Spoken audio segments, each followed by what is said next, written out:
2023 is drawing to a close, which means it's time for me to look back on this year of whiskey reviews and see which ones I thought were the standouts, which ones I thought were the best for me, for my palate, which ones I thought were just fantastic whiskeys that I would definitely buy again and I would definitely encourage you to try out in the near future. I'm Matt, I'm the Whiskey Nerd, and this is going to be my top 5 bottles of 2023 that I reviewed. Now, quick little summary of the rules for what I have to do here. Basically, I pick my top 5 whiskeys that I reviewed this year. They don't necessarily have to be new releases, they just have to be whiskeys I reviewed this year. So it kind of helps me keep track of what my favorite whiskeys are on an ongoing basis and maybe helps you make some decisions. So let's get right to it. With bottle number 1 being a whiskey that shouldn't be a surprise to you if you've already seen the review. This is the Cask 202, the kind of port and peat Baron Tool release from Cologne. I've talked a lot about Cologne on this channel. I'll put a picture of it up there if you haven't seen it already, but they are a tiny little micro distillery here in Ireland and they're putting out some fantastic whiskies, especially this series, the Baron Tool series, which means kind of like authentic or true to the original. And what they're doing is they're kind of taking some old style mash bills and kind of recreating them in a modern day and making some fantastic whiskey. This here, I'll put a link to my review down below and probably a link up there as well.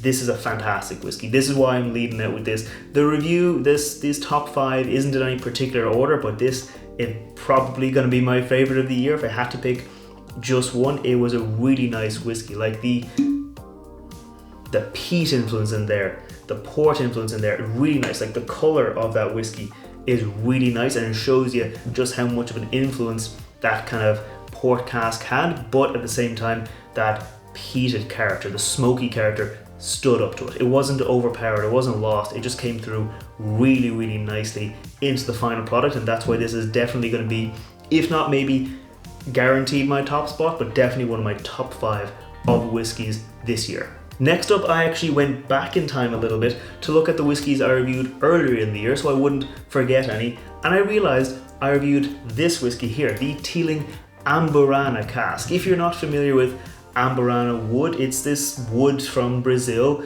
where they use it to make cachaça, which is this kind of liqueur. It's from Brazil and it adds really nice flavors to the whiskey. In this case, it added like a kind of a carrot cake note. Like the Irish whiskey already gonna have nice kind of vanilla buttercream notes, but when it added that Amburana wood influence, it's like the kind of raisins, nutmeg, walnuts, extra baking spices. It just came through really well, and it was such a unique whiskey. I mean, Teeling are a pretty established company, but a 12-year-old whiskey, they didn't make this whiskey because they're not themselves 12 years old yet. They just sourced some really good whiskey and put it into an interesting cask, and it came through really well. This here, I think it's probably all gone, but they might be doing batches of it because it was really well released. If you find it, absolutely worth a try just because of how kind of unique and different that Amburana wood cask was. So let's go on for whiskey number 3. And for me, I have had this whiskey for a while, or I've had it before, but I never actually reviewed it on camera. This is going to be Red Spot Irish whiskey. This is a single pot still Irish whiskey from the Middleton distillery, but it's coming from the Michelin Sun companies. This is a 15-year-old Irish whiskey that comes in at 46% ABV. If you're not familiar with like pot still whiskies, they have this kind of oily, viscous mouthfeel that lets them deliver a lot of flavor, even down at 40%. So at 46%, this delivers a lot of flavor. It's got a lot of like lovely wine influence, bit of cracked black pepper like you'd expect with a pot still whiskey, but it's just a really nice whiskey. It's been around for a long time. This shouldn't be hard for you to find. No matter where you are, it's very widely released. Fantastic whiskey. I just reviewed it this year, so I figured it definitely deserved a top spot on my list because it's just a really great, really well made whiskey and a great example of what Irish whiskey is capable of. Next up is another kind of Irish whiskey that should be relatively easy to find, but because it's released in batches. This is the Inniskillen Ice Wine Cask Finish from Writer's Tears, which comes from the Walsh Whiskey Company. This is a really nice whiskey. Like myself and Rose reviewed this, we really liked this one. The ice wine character came through in a really big way. Like ice wine, if you're not familiar with it, it's really kind of sweet dessert wine, and that paired well here. Writer's Tears, it's a kind of, generally speaking, a blended whiskey. So this is a blend of pot still and malt whiskey, and it just worked really well to us. Like, we thought this was fantastic. We really liked it. It is a limited edition release, but they've released kind of batches of this a few times, so it's not going to be the hardest whiskey to find. I mean, I was going through an airport recently and I saw bottles of this on the shelf. I think it's still on the shelves in some kind of the bigger, good bottle shops in Dublin, so definitely relatively easy to find, especially compared to something like the Cologne from that micro distillery.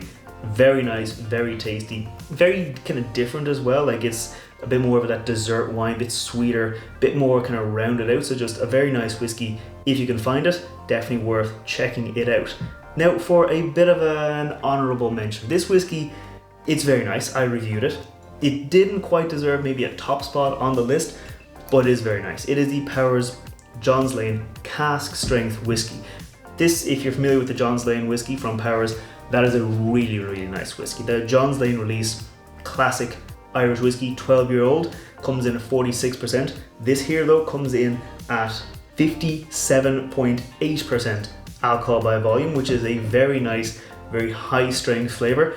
I think it's a lovely whiskey. I think it's a really nice whiskey, especially for the price. Like, it's only a few euro more than the standard John's Lane release, but you're getting a cask strength whiskey. Really nice, but maybe was just out of my top spot. If this was a top 6 list, this might be in it, but it's not a top 6 list, just a top 5. So very nice, but not in my top 5. What will be my last whiskey though for release is this one, Dingle Lunasa. I am no stranger to the Dingle releases. I put out a few reviews of their kind of Celtic series.